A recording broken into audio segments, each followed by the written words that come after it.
The Extreme Feast. 821 hanggang 840. Ang mukha ni Director Don ay napuno ng pagkamayabang. Noong kailangang dumaan sa kanya si Matthew para makakuha ng lisensya, naging mabait siya kay Matthew dahil magkaibigan silang lahat at susubukan niyang bigyan ang isa't isa ng maraming benepisyo hanggat maaari. Ngunit ngayon ay magkaaway na sila at gusto ng pamilyang Don na patayin si Matthew. Hindi sila magpapahinga hanggang sa itinulak nila ang pamilya Sherrill sa gilid ng bangin. Dinala ni Director Don ang kanyang team sa gate at pinigilan sila ng mga security guard. Anong negosyo mo dito? Pagkatapos ng mga huling araw, marami nang nakita ang mga security guard at mas matapang na sila ngayon. Matapos nilang masaksihan kung gaano talaga kalakas si Kuya Geoff, pakiramdam nila ngayon ay sila na ang mga hari sa paligid at maging ang boses nila ay mas malakas kaysa dati. Register ka muna dito. Ito ay tagubilin mula kay Brother Geoff. Hindi alintana kung sino ang pumasok at kung para saan sila nandito, kailangan muna nilang iwan ang kanilang mga pangalan sa mga security guard. Anong kabastusan? Agad namang sumigaw ang isa sa mga subordinate ni Director Don. Hindi mo ba kilala ang uniform natin? Hindi, ayoko, bahagya siyang sinulyapan ng security guard. Ngumisi siya, kung hindi ka magparehistro, hindi ka pinapayagang pumasok sa lugar. Ikaw. Kinawian ni Director Don ang kanyang kamay para pigilan ang kanyang nasasakup at may makahulugang ngiti sa kanyang mukha. Oo naman, isusulat namin ang aming mga pangalan. Ilagay mo rin ito sa report, sabihin mo na hinarang nila kami na magsagawa ng inspection. Napakatalino ni Direk Don. Nagningning ang mga mata ng kanyang assistant. Siya ay humanga at humanga sa mga taon ng karanasan ni Director Don sa lugar na ito. Mabilis siyang umakyat para isulat ang pangalan ni Director Don at kung saan siya nanggaling. Pagkatapos niyang magsulat, napansin niya na ang maliit na aklat na ito ay maraming pangalan, at lahat sila ay mga pangalan ng mga tao mula sa makapangyarihang mga pamilya sa Hilaga. Ang ilan sa mga pangalan ay may mga malabong mantsa ng dugo, at hindi niya maisip kung ano ang nangyari. Tapos ka na ba? Naiinip na tanong ni Director Don bago pa matanong ng kanyang assistant ang security guard tungkol dito. Oo, tapos na ang lahat. Maaari mo nang buksan ang gate, tama. Ito ang unang pagkakataon na napatigil sila sa labas ng gate nang sila ay dumating upang magsagawa ng inspection. Karamihan sa iba ay agad na natakot nang makita nila ang kanilang mga uniforme at nagmamadaling lumabas para tanggapin sila. Kung hindi sila nakakita ng maraming problema sa pabrika at tiyaking nagsara sila ng tuluyan, nasayang ang biyahe nila ngayon. Pinagbuksan sila ng gate ng security guard at hindi man lang sila nilingon. Wala siyang pakialam kung sino ang dumating dahil maaaring ayusin ng mga tao sa loob ang anumang problema. Napatingin si Director Don sa mga security guard at nakasimangot. Hindi niya gusto ang paanang pagtrato sa kanya ng mga gwardya na ito. Gusto niyang matakot sa kanya ang iba, mag-butter up sa kanya at kahit humanga sa kanya. Nagpapanggap pa rin na isang big shot, panunuya niya. Mahal kong Mateo, walang saysay ang paggawa ng ganoong bagay.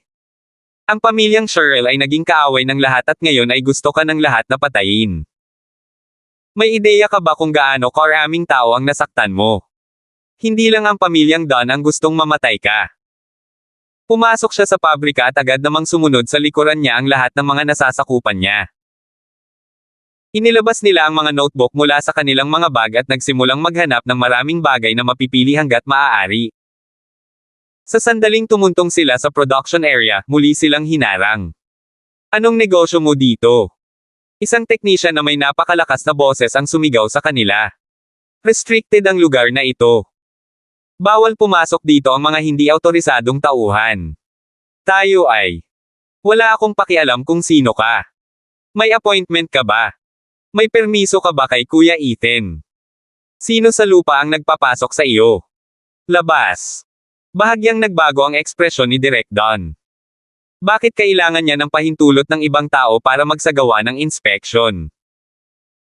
Tumangging siya sa atin, lumingon siya at sinabi sa kanyang katulong nang hindi man lang nag-iisip. Isulat mo. Nakuha ko. Agad itong isinulat ng katulong at sumilay ang malamig na ngiti sa kanyang mukha. Siya ay umaasa na makita ang mga idiots na mad-ulash ng ganoon para mas madali nilang tapusin si Matthew. 822. Hindi nilayon ni Director Don pumunta pa sa pabrika.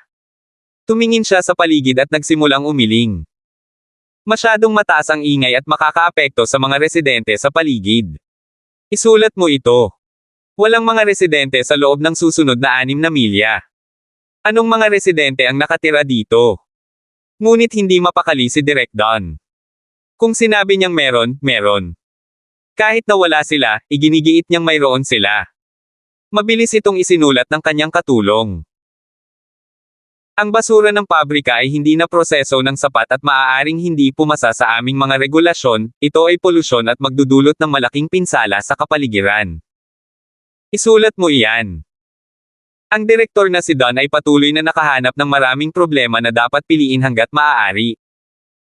Halos hindi makasabay ang katulong niya sa lahat ng sinasabi niya. Ngayon alam na niya kung bakit si Director Don ang direktor. May mga malalaking isyu tulad ng polusyon sa kapaligiran hanggang sa maliliit na isyu tulad ng kung paano hindi maayos na isinusuot ng mga manggagawa ang kanilang mga uniforme. Nakakita ng mga problema si Direk Don sa anumang bagay. Paano ipagpapatuloy ni Matthew ang pagpapatakbo ng pabrika na ito sa napakaraming problema? Baka kailangan pa niyang magbayad ng ilang milyon bilang multa. Nakatayo si Director Don sa pintuan at mukhang galit habang sinasabi, nakahanap na ako ng napakaraming problema sa pamamagitan ng pagtayo lang dito at pagmamasid. Mukhang lahat kayo ay hindi naging seryoso sa pagsasagawa ng mga kinakailangang pagsusuri at pag-audit ng mga pabrika na ito. Oo. Kaya nga narito kami para seryosong suriin at tiyaking mahahanap namin ang lahat ng problema at lutisin ang mga ito. Sabi ng lahat ng nasasakupan niya sa isang boses. Masayang tumango si Direk Don. Tinaasan niya ng kilay ang kanyang assistant na abala sa pagsusulat ng lahat. Ilang puntos ang mayroon tayo? 26. Nagpalitan ng tingin ang dalawa. Ito ay higit pa sa sapat upang gawin si Matthew. Ngunit hindi ito sapat para sa kanila. Halika ngayon, puntahan natin ang kanilang factory supervisor. Sa palagay ko ay wala siyang kaugnay na lisensya para maging isang supervisor. Tingnan natin ang mga papel nila. Director Don at ang kanyang pangkat ay dumiretso sa opisina ng supervisor ng pabrika. Sinulyapan sila ng technician at umiling. Sinisikap mong guluhin si Kuya Ethan. Hindi ako makapaniwala na mayroon na naman tayong mga tanga. Nagpatuloy si Director Don sa paglilibot sa lugar at nakakita siya ng mga problema saan man siya pumunta habang papunta siya sa opisina ng supervisor ng pabrika. Nag-renew na ba sila ng operating license? Kung hindi pa nila ito ni-renew, bakit sila pinapayagang magpatuloy sa operasyon? Pigilan mo sila ngayon din. Sigaw ni Director Don. Kung napaka-irresponsible nila, kailangan silang maparusahan. Nang matapos niyang sabihin ang mga salitang ito, tumakbo si Rufus.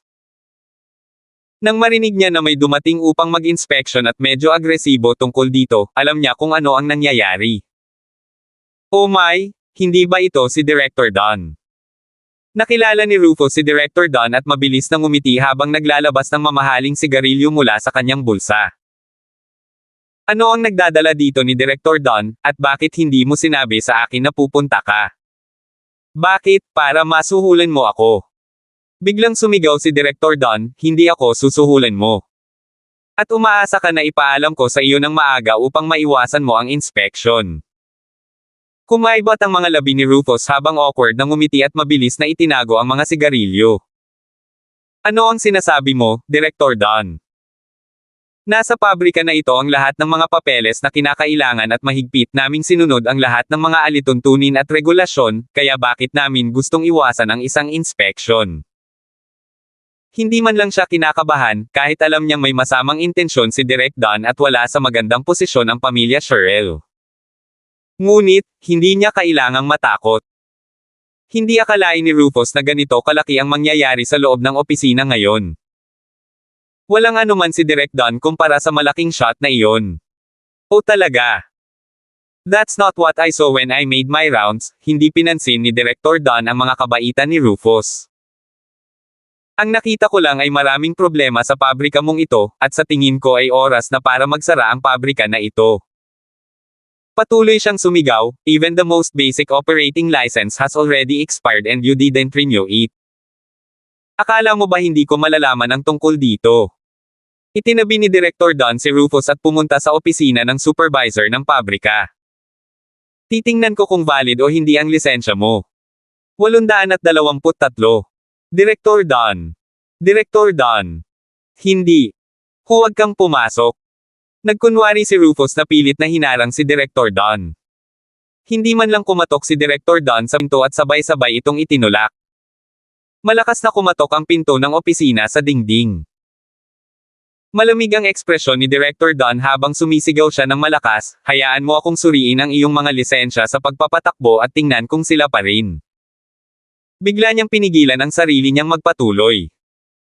Nakabuka pa rin ang bibig niya at hindi niya mailabas ang natitirang pangungusap. May ilang tao na nakaupo sa opisina. Hindi niya alam ang iba, ngunit may isang lalaki na nakaupo sa tabi ng maliit na coffee table na may hawak na selyo. Kahit bulag siya ay malalaman niya kung sino ang lalaking iyon. Pumasok ka at tingnan mo lahat. Kung kulang lang sila ng isang dokumento, magsasara ang pabrika na ito ngayon. Bilisan mo. Suriing mabuti. Huwag palaging hintayin na si Director Don ang magsabi sa iyo kung ano ang gagawin, gumawa ng ilang hakbangin. Malakas na sumisigaw ang assistant ni Director Don sa likuran niya at ang iba ay agad na sumugod para hanapin ang lahat ng lisensya at iba pang papeles. Tumigil. Biglang sumigaw si Direk Don at maging ang boses nito ay nanginginig. Nakita niya ang lisensyang pinag-uusapan nila sa harap mismo ng lalaking iyon sa coffee table at nakatatak lang siya dito. Pakiramdam ni Direk Don ay parang nag-aapoy ngayon ang kanyang lalamunan. Direktor, kami na ang bahala sa mga maliliit na bagay na ito, kaya hindi mo na kailangan. Ang katulong ay wala pa ring kaalam-alam at nagpatuloy sa tunog na sabik, hindi ka namin bibiguin. Sa pagsasalita pa lang niya ay napansin niyang nakaupo sa coffee table si Winston Godwin at hawak ang mga papeles ng lisensya at nakatatak dito. Nagdilim agad ang ekspresyon niya. Tingnan mo. Nahuli namin sila. Gumawa pa sila ng peking selyo at nakatatak ng sarili nilang mga dokumento. Ngayon nahuli na natin sila. Habang sinasabi niya ito, mabilis niyang kinuha ang kanyang telepono para kunan ng litrato si Winston bilang ebidensya. Umaasa ka pa bang itago ang mga bagay na ito? Huli na. Walang ekspresyon na nakaupo si Winston doon. Nang makita niyang may gustong magpakuha ng litrato, itinaas pa niya ang lisensya at ang selyo sa kamay para mas malinaw ang kuha ng katulong. Tapos na sa litrato. Mahinahong tanong niya. Ha, medyo kalmado ka pa, eh. Napahamak ka. Paparusahan ka namin. Ah. Bago pa matapos ang pangungusap ng katulong ay may sumampal ng malakas sa mukha niya. Ang sakit ay nakakita siya ng mga bituin at muntik na siyang mawala ng malay. Napahawak siya sa mukha niya at hindi niya maintindihan ang nangyayari habang nalilitong nakatingin kay Director Don na nakatayo sa harapan niya na may galit na galit sa mukha. Direktor. Parusahan ka. Nanginginig ang buong katawan ni Director Don at halos sumisigaw siya. Hindi ba tayo pumunta sa ano? Isang sampal na naman ang ibinigay ni Direk Don sa kanyang assistant dahil sa takot na baka mabilis itong magsalita at magkamali. Duguan ang katulong sa bibig dahil sa sampal. Tumahimik ka. Nandito kami para magsagawa ng inspection, kaya anong parusa ang sinasabi mo? Sa tingin ko, ikaw ang kailangang maparusahan dahil sa kawalan ng disiplina. Nataranta ang katulong. Umiikot ang kanyang ulo at hindi niya alam kung ano ang sinasabi ni Director Don. Ang natitirang bahagi ng koponan ay pare-parehong nalito. Tulala silang tumingin kay Director Don. Nandito sila para sadyang maghanap ng mali sa pabrika na ito, kaya't dahil nasaksihan talaga nila ang isa sa kanila na nagmamik ng mga dokumento, sapat na iyon para tuluyang magsara ang pabrika na ito at makulong si Matthew. Kaya ano ang nangyayari kay Director Don ngayon? Kuya Winston, bakit ka nandito? Mapatla ang mga labi ni Director Don. Mapalad siyang nakilala si Winston nang magkataong dumalo siya sa isang kaganapan kasama ang padre de pamilya. Naalala niya itong makapangyarihan at dominanteng si Brother Winston. Ngunit hindi niya inaasahan na makikita siya rito, at masama ang pakiramdam niya tungkol dito. Bakit hindi ako pwede dito? Kumunat ang noo ni Winston. At kaninong aso ka? How dare you chase me out? 824. Naku, hindi ako mangangahas. Umuulan ng malalaking butil ng pawis sa noo ni Director Don. Maging ang ulo ng sarili niyang pamilya ay hindi nang ahas na saktan si Winston Godwin, isang lalaking kilala bilang demonyong hari ng Hilaga. Siya ay isang mas maliit na prito kaysa sa ulo ng kanyang sariling pamilya. Kuya Winston, nagkakamali ka, hindi iyon ang ibig kong sabihin. Kung gayon, ano ang ibig mong sabihin? Tumayo si Winston at malamig ang boses. Pumunta ako dito sa opisyal na negosyo, pero paano ka? At ngayon lang ako kinunan ng litrato ng lalaking iyon. Iyon ba ay para ilantad ako? O para isumbong ako? Kung masasabi mo sa akin kung anong mga regulasyon ang nilabag ko sa pagpunta ko rito para tuparin ang aking mga tungkulin, malaya kang magreklamo. Handa nang lumuhad si Direk Don. Hindi siya maglalakas loob na gumawa ng ganoon. Kahit na talagang may ginawang mali si Winston, wala sa posisyon si Director Don na magsabi ng anuman tungkol dito. Kahit na ang isang first-tier na pamilya ay hindi maglalakas loob na sakta ng sinuman sa katayuan ni Winston. Kuya Winston. Kuya Winston, nagkakamali ka. Nais ni Director Don na matalo niya ang katulong niya hanggang sa mamatay ngayon. Alam niyang napahamak siya sa pagkakataong ito. Napatingin ang kanyang mga nasasakupan sa maputlang mukha ni Director Don at tila naintindihan na nila ang nangyayari. Lahat sila ay kinakabahan at walang lakas ng loob na magsalita. Hindi man lang sila nang ahas na huminga ng napakabilis at malapit nang masuffocate ang kanilang mga sarili hanggang sa mamatay. Nagkamali. Nagtaas ng kilay si Winston. O naiintindihan ko. Hindi ka nandito para sunduin ako. Medyo lumuwag ang puso ni Director Don nang marinig niya ang mga salitang ito. Siyempre hindi siya maglalakas loob na kunin si Winston. Ilan sa Hilaga ang maglalakas loob na kunin siya? Si Winston ang taong nasa legal na bilog na pinakakinatatakutan at pinag-iingat ng lahat ng makapangyarihang pamilya sa Hilaga. Ang taong ito ay malupit at mabagsik at kumilos ng napakabilis. Wala siyang pakialam kung sino ka at wala siyang pakialam kung ano ang ginawa mo, at higit pa doon. Nagkaroon din siya ng sama ng loob. May nagtangkang sumalungat sa kanya noon, ngunit ang unang antas ng pamilyang iyon ay naglaho ng magdamag. Ito ay hindi lamang ang mga miyembro ng pamilya. Maging ang kanilang bahay ay nasunog sa lupa. Baliw ang lalaking ito dito. Ngunit hindi siya nag-iwan ng anumang bakas at hindi kailanman nagkamali, kaya walang sino man ang makakahawak sa kanyang kahinaan o makakagawa ng anuman tungkol sa kanya. Kuya Winston, hindi naman, bakit ka namin pipiliin? Kami lang. Pinipili mo ang pabrika na ito. Ang sumunod na pangungusap ni Winston ay nagpa-freeze sa lugar ni Director Don. Nandito ka para piliin ang kaibigan ko. Pakiramdam ni Direk Don ay namamanhid ang buong katawan niya. Kaibigan ni Winston. Mabilis niyang nilinggan ang paligid at nakita niya si Ethan na nakaupo sa tapat ni Winston. Napalunok siya, ngunit hindi niya kilala si Ethan. Napatingin siya kay Kuya Geoff na nakatayo sa tabi ni Ethan. Hindi yun maaaring kaibigan ni Winston. Hindi tatayo ang kaibigan ni Winston.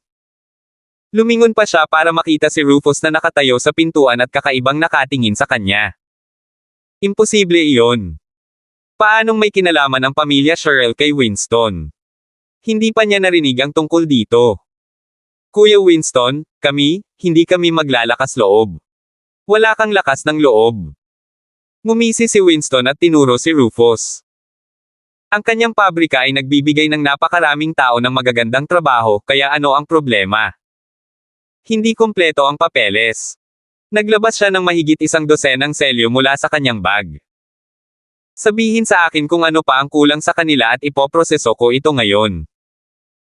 Umupo si Winston at tumingin kay Director Don na parang naghihintay ng sagot. Kuya Winston.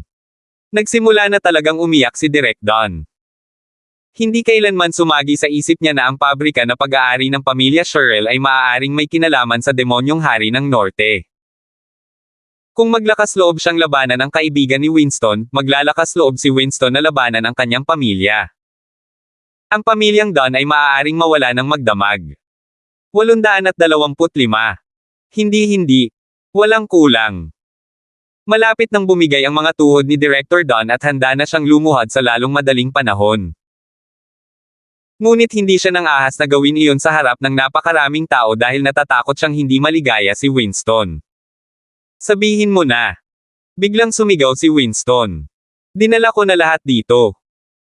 Ibig mong sabihin, dinala ko ang lahat ng ito nang walang bayad. Pakiramdam ni Direk Dunn ay parang may nagtulak ng buhangin sa kanyang lalamunan. Nasa mahirap na posisyon siya ngayon. Narinig niya na magulo ang ugali ni Winston. Hindi pa nagtagal, narinig niya ang tungkol sa kung paano sinaktan ng anak ng pamilya Bates si Winston at ang pamilya Bates ay nawala ng halos 80% ng kanilang mga ari-arian at pinalayas sila sa hilaga. Ang kanyang pamilya ay hindi maglalakas loob na gawing malungkot si Winston. Ngunit hindi siya nang ahas na sabihin na ang pabrika na ito ay nawawalan din ng anumang mga dokumento. Walang nawawala. Ang mga ngipin ni Direk Dunn ay nagngangalit ng husto na ang kanyang mga ngipin ay malapit ng gumuho. Kaya pinapunta mo ako dito para sa wala. Tatandaan ko iyon. Tumanggaw si Winston. Sapat na ang mga salitang iyon para mamatlas si Direk Dunn. Napahamak siya. Siguradong napahamak siya. Magaling si Winston sa sama ng loob, at ngayon ay na-blacklist na niya ang pamilyang Dunn. Kuya Winston. Tama na. Dahil wala namang kulang, bakit nandito ka pa? Sabi ni Winston. Lumabas ka na ngayon. Hahanap ako ng ibang oras para bisitahin ang ulo ng pamilyang Dunn. Kuya Winston, kami. Labas. Sumigaw si Winston sa isang dumadagandong na boses at ang kanyang ugali ay kahanga-hanga na halos maiihi ni Director Dunn ang kanyang pantalon. Hindi na siya naglakas loob na manatili pa. Dahil nasaktan niya ang demonyong haring ito, kailangan niyang magmadaling umuwi para sabihin sa ulo ng kanyang pamilya na maghanda para sa darating. Agad na dinala ni Director Dunn ang kanyang mga tauhan para tumakbo palabas ng pabrika at nagtatakang pinagmamasdan sila ni Rufus. Director Dunn, tapos ka na ba sa inspection? Sigaw niya sa kanila. Bakit hindi ka umupo dito ng ilang sandali pa? Lalong bumilis ang pagtakbo ni Direk Dunn. Naglilingkod sa iyo ng tama. Dumura si Rufus. Sa susunod, tingnan mo muna kung sino ang nasaktan mo. Maging si Rufus ay nabigla na baka makuha ni Ethan si Winston na pumunta rito. Ang Palmer Group ay talagang hindi simpleng kumpanya. Siguradong sinusuportahan sila ng pamilyang Long. Tanging ang mga pinakamakapangyarihang pamilya lamang ang magiging karapat-dapat na magkaroon ng ganoong mabuting pakikipag-ugnayan kay Winston, tama ba? Nasaan si Mr. Sherrill? Napatingin si Winston kay Rufus at napakunot ang noo niya nang makitang nasa pintuan pa rin si Rufus. Naiinip niyang sinabi, dalhin mo siya rito ngayon din. Oo. Tumakbo si Rufus para ilabas si Matthew sa pinagtataguan. Umupo si Winston sa opisina na may masamang tingin sa mukha. Big Boss? Maliit na prito lang iyon, maaari sana akong magpadala ng sinuman para gawin ito. Kinailangan niyang pumunta ng personal ngunit nauwi sa pagkatakot sa isang mababang ranggo na karakter. Ito ay hindi masaya sa lahat. Umaasa siya na kung dumating ang ulo ng ilang makapangyarihang pamilya, masampal niya ito ng ilang beses. Tumawa si Ethan. Kailangan. Wala siyang sinabi sa buong pangyayari dahil ayaw niyang malaman ni Director Dunn na konektado si Winston sa kanyang sarili at hindi sa pamilyang Sherrill. Ngunit kailangan niyang gamitin ang posisyon ni Winston sa legal na bilog. Nais ni Ethan na makita ito ng makapangyarihang mga pamilya at gusto niyang subukan ang tubig. Gusto niyang malaman kung ilan sa legal circle ang sangkot sa hidden sect. Hindi namin maisara ang pabrika na ito sa sandaling ito. Kailangan pa ni Diane. Big Boss, bakit hindi mo sinabi kanina? Kung ang iyong asawa ay nangangailangan ng isang pabrika, maaari ko siyang kunin ng ilan pa. Tinapik ni Winston ang sariling dibdib at sinabing, kung tatanggi ang sinuman, sisiguraduhin kong pagsisihan niya ito. Nakatayo sa gilid si Kuya Geoff at naramdaman niya ang matinding panginginig ng kanyang puso. Si Winston ay hindi nagbigay ng anumang nakamamatay na hangin, ngunit ang kanyang mga salita lamang ay nakadama sa kanya ng takot. Kaya't ang taong ito ay ang kapatid na Winston na palaging pinag-uusapan ni Tom Foster ng magalang. Siya ay isang mabisyo na karakter. Hindi niya gustong gawin ang mga bagay na ganoon, mahinahong sagot ni Ethan. Bumukas ang pinto ng opisina at pinasok ni Matthew ang ulo niya. Mukhang kinakabahan at nag-iingat pa rin ang mukha niya. Ang lalaki mula sa pamilyang Dunn ay umalis. Natatakot talaga siya na baka pilitin siya ni Direktor Dunn na umalis sa pabrika. Mawawalan siya ng buhay panigurado kapag nangyari iyon. Sa tabi ko, sino ang nangahas na hawakan ka? Malungkot na napangiti si Winston. Umupo. 826. Opo, Ginoo. Parang bata si Matthew, kinakabahan at maingat. Ipinatong niya ang dalawang kamay sa kanyang tuhod at hindi man lang naglakas loob na gumalaw. Hindi niya akalain na ang tinawag ni Ethan ay si Winston Godwin. Ang baliw pa, parang napakagalang ni Winston kay Ethan. Parang may koneksyon silang dalawa sa ibang paraan sa naisip niya. Magtatanong ako at sisigot ka. Nakipagpalitan ng tingin si Winston kay Ethan, saka tumingin kay Matthew. Bakit lahat ng makapangyarihang pamilya ay biglang umaatake sa Palmer Group? Ipaliwanag mong mabuti at huwag magtago ng anuman sa akin. Kung hindi, isasara ko kaagad ang pabrika na ito at ipapadala kita sa labas. Napalunok si Matthew. Iyon ay dahil hindi kami nang ahas na salakayin ang pamilyang Long. Naglipad sa galit si Winston. Ano itong katawa-tawang loika? Wala kang lakas ng loob na salakayin ang Long family, kaya inaatake mo ang Palmer Group. Ano ba ang mali sa inyong lahat? Naiintindihan niya kung bakit hindi sila naglakas loob na salakayin ang pamilyang Long. Ang pamilyang Long ay isang nakalakas na pamilya, kaya maliban kung ang mga makapangyarihang pamilya ay magkakasama-sama, imposibleng gumawa ng anuman tungkol sa kanila. Ngunit sa isang makasariling lugar tulad ng Hilaga, sino ang maglalakas loob na umasa sa isa't isa upang maging tunay na magkapanalig? Maaari kang masaksak sa likod bago mo ito napagtanto.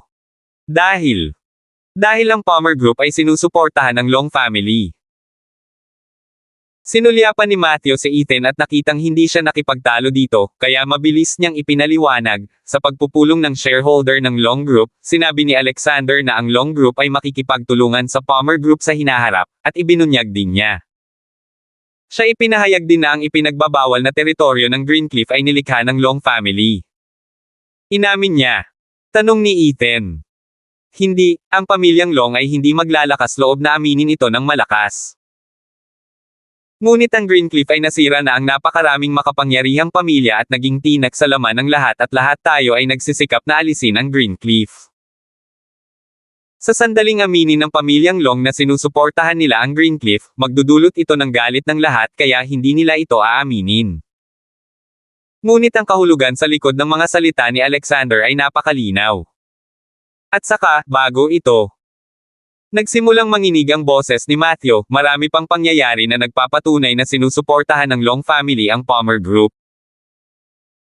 Hindi sila nang ahas na salakayin ang pamilyang Long, kaya kailangan nilang dumaan sa pag-atake sa Palmer Group upang pilitin ang pamilyang Long na angkinan ang Palmer Group at opisyal na maging karaniwang kaaway ng lahat ng makapangyarihang pamilya sa Hilaga. Tulad ng naisip ko. Pinaikit ni Ethan ang kanyang mga mata. Ang dami niyang nahulaan. Sinusubukan ng pamilyang Long na i-checkmate siya. Ang bilis talagang tumalikod nitong anak ng B****, ha? What a move, walang pidyaw na pagmumura ni Winston.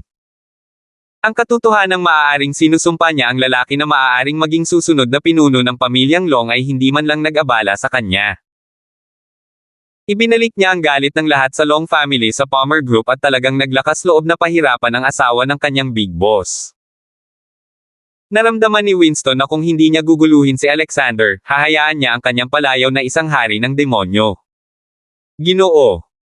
Han, alam ng lahat ang tungkol dito at hindi ako nagbubuga ng kalokohan. Hindi lihim na sinusuportahan ka ng pamilyang Long. Tumanggaw si Ethan at may makahulugang ngiti sa labi. Kinawian niya ang kanyang kamay at agad na kinuha ni Kuya Winston ang isang maliit na libro mula sa kanyang bulsa. Iyon ang libro ng mga pangalan sa opisina ng mga security guard para itala ang lahat ng taong dumating para manggulo. Binuksan ni Ethan ang libro at bumungad sa kanyang mga mata ang nakamamatay na tingin habang tinitingnan ang lahat ng pangalang nakasulat sa libro. Tama, ang Long family ang sumusuporta sa Palmer Group. Kumuha siya ng panulat at iginuhit ang isang malaking krus sa mga pangalan na kabilang sa pamilyang Don at idineklara sa masamang boses, ngayong gabi, lahat tayo ay kabilang sa pamilyang Long. Ang mga salitang ito lamang ang naging dahilan ng magbaba ng temperatura ng opisina hanggang sa nagyayelong punto. 827. Kinilig si Matthew. Napalunok siya. Pakiramdam niya, kung mananatili siya ng matagal kasama sina Ethan at Winston, ang buhay niya ay paikliin ng maraming taon. Ang dalawa sa kanila ay masyadong kahanga-hanga at nakakatakot. Ginoo. Hunt. Nagsisimula ng magkaroon ng kakaibang pakiramdam si Matthew na mali ang hula niya at walang koneksyon ang Palmer Group sa pamilyang Long. Ang nasa likod ng Palmer Group ay tila hindi ang Long family kung tutuusin. Pakiramdam niya ay mas nakakatakot pa si Ethan mag-isa kaysa sa pamilyang Long. Manatili lang sa pabrika at siguraduhing maayos ang proseso ng pagmamanupaktura. Don't make any mistakes or I'm not going to let you off, nakangising sabi ni Winston habang sinusulyapan si Matthew. Lumabas ka. Hindi nang ahas si Matthew na magbitaw ng kahit isang salita. Masigla siyang tumango at magalang na umalis. Basang-basa na ang likod niya dahil sa malamig na pawis. Naiwan sa opisina si Ethan, Winston at Kuya Geoff. Gusto ko talagang lumaban kasama mo. Baka sa mga mata ni Winston ang pagsisisi. Malapit na akong madyugo. Don't worry. You'll get your chance, sagot ni Ethan. Maaari kang magsimulang kumilos sa legal na bahagi ng mga bagay. Tandaan, siguraduhing alam nila kung gaano kalakas ang pamilyang Long. Kung gusto ni Alexander na laruin ang larong ito, si Ethan ay sumusunod. Ito ay isang bagay lamang kung sino ang kayang magpatuloy sa paglaro. Hindi na nagtagal si Winston. Umalis na siya para simulan ang paghahanda sa mga dapat niyang gawin habang si Kuya Geoff naman ay pumunta na rin para maghanda para kay Ethan. Sinabi ni Ethan na ngayong gabi silang lahat ay mula sa pamilyang Long. Nagdilim ang gabi. Sa bahay ni Don. Matapos ang pag-uusap ng mahigit 3 oras, hindi pa rin sila nakakagawa ng conclusion. So ano ang gagawin natin kay Winston? Ang pinuno ng pamilyang Don, si Colin Don, ay sumigaw ng malakas, sinabi ko sa iyo na harapin si Matthew, kaya paano mo nagawang masaktan si Winston? Alam mo ba kung gaano kahirap pakitunguhan ang lalaking ito? Napatango ng husto si Direk Don. Pumunta ako ayon sa iyong mga tagubilin. Pero hindi ko inaasahan na konektado talaga si Winston sa pamilya Sherrill. Kalokohan. Galit na dumura. Paano maiuugnay ang pamilyang tulad ng pamilyang Sherrill kay Winston? Alam mo ba kung sino si Winston? Gusto niyang sampelan ang lalaking ito sa harapan niya. Ang sakit ng ulo. Hindi gaanong nag-aalala si Colin Don tungkol sa paghahanap ni Winston sa pamilya Don dahil wala siyang anumang kahinaan sa mga kamay ni Winston sa ngayon. Hanggat walang anumang bagay si Winston sa kanya, walang dahilan si Winston para gawin ang anumang bagay sa kanyang pamilya. Narinig niya na kahit papaano ay may mga prinsipyo si Winston at hindi niya gagawin ang anumang pamilya maliban kung may magandang dahilan. Ngunit mas natatakot siya na ang pamilya Sherrill ay suportado ng higit pa sa isang Winston. Siya ay isang tao na kahit na ang mga unang tier na pamilya ay hindi naglakas loob na pukawin dahil napakahirap niyang harapin. Bakit mo siya sinaktan? Napangisi si Colin Don. Ang mas inaalala ko ngayon ay naging kaalyado na ng pamilyang Sherrill ang Palmer Group at ang pamilyang Long, kaya ngayon ang pamilyang Long ang gumaganti. Agad na nagbago ang mga ekspresyon sa mukha ng iba. Naglakas loob silang lumaban sa pamilyang Sherrill at Palmer Group, ngunit hindi sila nang ahas na labanan ang pamilyang Long. Hindi man lang ngayon. Hindi ko akalain na ang Long family ay magiging hayagang tungkol dito. Bago pa matapos ang sasabihin ng isa sa kanila ay bumukas na ang pangunahing pinto ng bahay. Mahigit 100 figure ang agad na pumasok sa bahay at nakakatakot ang hangin sa paligid nila. Sino ka? Nagulat si Colin at agad na sumigaw, mga lalaki. Itapon ng mga hindi gustong bisitang ito. Paanong may pumasok sa bahay ng Don sa kalagitnaan ng gabi ng ganoon? Itinago ni Ethan ang kanyang mga kamay sa kanyang likuran at ang kanyang mga yapak ay magaan at panay na parang naglalakad sa kanyang sariling hardin. Tumangala siya sa mga miyembro ng pamilyang Don at mahinahong ibinalita, "We're from the Long family." 828. Paulit-ulit na hinamon ng pamilyang Don ang Long family. Akala mo ba ang pamilya Long ay isang grupo ng mga pushover? Malamig na tawa ni Ethan. Ang mga nagkamali ay kailangang magbayad ng halaga para sa paggawa nito. Nagbago ang ekspresyon ni Colin. Ang Long family. Ang pamilyang Long ay seryosong nagpadala ng isang tao dito. Ikaw. How dare you? Minsan ay sumigaw si Colin, halos 100 lalaki ang tumakbo palabas mula sa kanyang likuran at pinalibutan si Ethan at ang kanyang mga tauhan. Sinusubukan mo akong lokohin. Narinig ko ang tungkol sa bawat napakahusay na manlalaban na mayroon ang pamilyang Long, at hindi ko pa nakita ang sinuman sa inyo dati. Ganun ba? Sagot ni Ethan. Kung gayon, narinig mo na ba ang ipinagbabawal na teritoryo ng Greencliff noon? Pakiramdam ni Colin ay nahulog lang siya sa isang kuweba ng yelo. Ang mga lalaking ito ay mula sa Greencliff. Galing talaga sila sa Long family. Ang parehong Greencliff na tumawid sa lahat ng 5 pangunahing gantry ng Hilaga at nilinis ang lahat ng mga ilegal na bilog na nagpoprotekta sa kanila. Bakit sila nandito? Inilabas ni Ethan ang maliit na libro mula sa kanyang bulsa at tiningnan ang naka-cross out na pangalan ng pamilya Don. Ang pamilyang Long ay hindi basta-basta hinahayaan ng anumang ligaw na aso o pusa na tumakbo sa kanila, alam mo. Ngayon, tuturuan ka namin ng leksyon ang pamilyang Don ang unang pumunta. Si Kuya Geoff at ang iba ay agad na sumugod na parang isang grupo ng mga lobo at pinakawalan ang lahat ng kanilang galing sa pakikipaglaban. Sa isang kisap mata, hinampis nila ang buong pulutong tulad ng isang grupo ng mga lobo sa gitna ng mga tupa. Matagal nang nangangati ang mga lobo para sa ilang aksyon. At saka, nagpapanggap sila na pinadalhan sila ng pamilya Long, kaya nilang gawin ang lahat at ang pamilyang Long ang mukuha ng tab. Ihinto ang mga ito.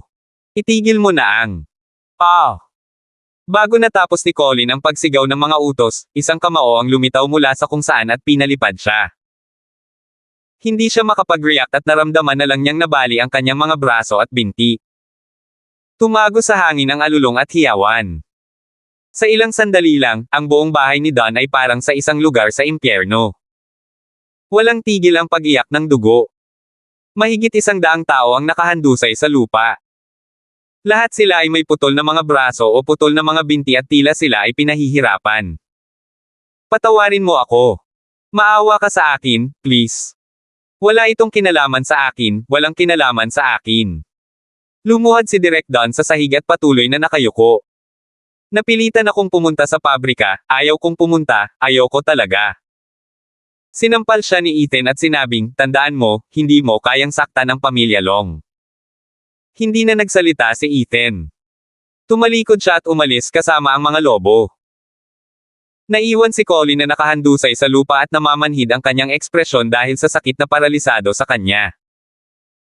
Lahat sila ay kinasusuklaman ng mahabang pamilya ngayon. Noong gabing iyon, ang 8 ikalawang antas na pamilya ay dumanas ng matinding pagkalugi. Ang lahat ng kanilang pinakamagaling na manlalaban ay nabali ang kanilang mga paa at maging ang kanilang mga legal na negosyo ay dumanas ng mga nakamamatay na pag-atake. Wala na silang paraan para makabalik at hindi na sila maaaring manatili pa sa Hilaga. At isang pangungusap lang ang naalala nilang lahat. Hindi mo kayang saktan ang pamilya Long. Para bang dumaan sa lindol ang Hilaga. Walang sino mang umasa na talagang gagawa ng pag-atake ang pamilyang Long. Napakalupit ng pag-atake, 8 ikalawang antas na pamilya ang nawasak sa isang gabi. Anong dominanteng galaw? Ang mga sa simula ay umaasa na labanan ang Long family sa pamamagitan ng Palmer Group ay agad na nataranta. Natakot sila na baka hanapin sila ng pamilya Long, kaya lahat sila ay tumakbo upang maghanap ng mga unang baitang pamilya para sa proteksyon. Kahit na ang mga unang baitang pamilya ay nadama na ang pamilyang Long ay napakalayo na.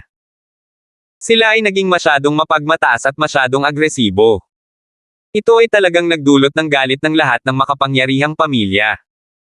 Samantala, si Damien ay nakaupo sa pangunahing bulwagan ng longhouse at ang kanyang ekspresyon ay mas masama pa kaysa sa kung siya ay kumain ng isang patay na daga. Hindi ito ang Long family. Sabi ko, hindi namin ginawa yon. Sa sobrang galit niya ay inihagis niya ang telepono sa sahig. 829. Hindi akalain ni Damien na magiging ganito ang mga pangyayari. Hindi ito ang unang taong tumawag sa kanya. Naisip ba nilang lahat na ang Long family talaga ang sumire sa 8 second-tier family sa isang gabi? Totoong kayang gawin ito ng pamilya Long. Ngunit kahit na sila, hindi sila gagawa ng isang bagay na magpapabalik sa lahat ng iba pang pamilya laban sa kanila ng ganito. Sa madaling salita, ang Hilaga ay isang lugar na ginawa ang lahat para sa pakanan ng mga benepisyo. Ang bawat isa sa rehiyong ito ay naglalayo na makakuha ng pinakamaraming benepisyo na maaari nilang makuha. Ang pamilyang Long at ang iba pang 3 pinakamakapangyarihang pamilya ay ang pinakamalakas na 4 sa mga tuntunin ng pagkakaroon ng mga benepisyo. Ngunit hindi ito nangangahulugan na magagawa nila ang anumang gusto nila. Mayroong higit sa 100 makapangyarihang mga pamilya sa Hilaga, at kahit na ang ilan ay talagang maliit at sa halip ay hindi gaanong mahalaga kumpara sa mga pinakamakapangyarihang pamilya, maaari silang maging isang tunay na banta kung sila ay nagpasya na makipagtulungan. Dati, hindi nag-alala si Damien sa kanila. Ang mga interes ng bawat isa ay nasa iba't ibang lugar, at ang ilan sa kanila ay may mga salungatan ng mga interes at hindi lahat ay nakatayo sa parehong panig. Pero ngayon, may isang taong sapilitang ginawang kaaway ng lahat ang pamilyang Long, at pinilit ang lahat ng hindi gaanong makapangyarihang pamilyang iyon na magkapit-bisig. Wala nang magagawa ang 1 o 2 langgam. Ngunit kapag maraming langgam ang nagsama-sama, sila ay naging isang tunay na banta. Kahit na hindi ka nila nagawang patayin, sisiguraduhin nilang dumudugo ka at baka malantad pa ang iyong mga buto. Pagkatapos, uupo na lang ba at manunood ang iba pang 3 pinakamakapangyarihang pamilya? Hindi nila gagawin. Sigurado si Damien na maraming tao ang nanunood sa mga galaw ng pamilya Long sa labas mismo ng kanyang patio. Ang sitwasyon ay naging napakaseryoso. Master Long, maraming tao ang nagtatanong kung ang pamilyang Long ay magiging hari ng Hilaga at gusto nilang maging kaalyado sa pamilyang Long. Ang ilang mga tao ay dumating upang humingi ng kapatawaran, na nagsasabi na hindi nila sinasadyang nasaktan ang Long family noon at gusto mo silang patawarin, sila ay nakaluhod sa labas. Master Long, biglang tumaas ang market value ng ilan sa aming mga negosyo, ito. Mas naging malungkot ang ekspresyon ni Damien nang marinig ang mga ulat na ito. Ang mga ito ay mga ulat na dapat sana ay nagpapasaya sa kanya, ngunit mas lalo lang siyang nag-alala ngayon. Nagsimula na ang mga bagay-bagay at hindi niya inaasahan na biglang magbago ang mga bagay ng ganoon kabilis. Hindi niya akalain na ang mga taga Greencliff ay magiging napakabisyo at napakabilis kumilos. Nasaan si Alexander? Sigaw ni Damien. Nasaan siya ngayon? Master Long, siyang Master Long ay nasa Long Group. Sabihin mo sa kanya na bumalik ka agad. Alam ni Damien na nagiging komplikado ang mga bagay. Kung ito ay magpapatuloy, ang pamilyang Long ay magiging karaniwang kaaway ng Hilaga, at ang bagay na ito ay magiging napakahirap lutesin. Hindi natakot si Damien kahit na sinubukan siyang salakayin ng isa pang makapangyarihang pamilya. Ngunit kung ang lahat ng makapangyarihang pamilya ay magagalit ng sabay-sabay at nagpas siyang magkapit kamay para salakayin ang pamilyang Long, maaaring makamite iyon sa pamilyang Long. Samantala, si Alexander ay nasa Long Group na sinusubukang ayusin ang mga bagay. Naguguluhan din siya at ang kanyang ekspresyon ay malungkot at masungit na tingnan. Wala ni isa sa mga dokumentong ito mula sa 14 na magkakaibang departamento ang naaprubahan. Ano ang nangyayari? Mr. Long, lahat ng department head ay nag-leave. Hinampis ni Alexander ang mesa at sumigaw, kailan sila nag-leave? Bakit hindi ako na-inform? Hindi ko inaprubahan ang kanilang pag-alis. Ito. Hindi rin alam ng sekretarya kung paano ito sasabihin. Hindi ba alam ni Alexander kung paano gumana ang Long Group? Kung ang mga taong ito ay ayaw pumasok sa trabaho o ayaw man lang magtrabaho, walang magagawa si Alexander tungkol dito. Ang Long Group ay binubuo ng halos 20 magkakaibang departamento na humahawak sa iba't ibang industriya. Iisang grupo sila, ngunit hiwalay din silang nag-opera. Ang mga pinuno ng departamento ay nagmula sa iba't ibang makapangyarihang pamilya at nagtatrabaho upang makakuha ng mga benepisyo para sa kanilang sarili at hindi para sa pamilyang Long. Tiyak na hindi sila gumagawa para makinabang si Alexander. Hindi sila nakinig sa anumang sinabi ni Alexander. Sabihin sa kanila na bumalik ngayon at ayusin ang lahat ng mga dokumentong ito. Paanong hindi magagalit si Alexander? Sa loob lamang ng isang araw, naging gulo ang panloob na operasyon ng Long Group. Maraming proyekto ang hindi natuloy at kung magpapatuloy ito, maging ang pang-araw-araw na operasyon ay magiging problema. Ang kumpanya ay hindi malayo sa ganap na pagbagsak. 830. Mr. Long? Tinawagan ko na sila ngunit hindi sila sumasagot, binababa nila, o sasabi lang nilang wala silang oras. Itong mga B*****. Napasimangot si Alexander.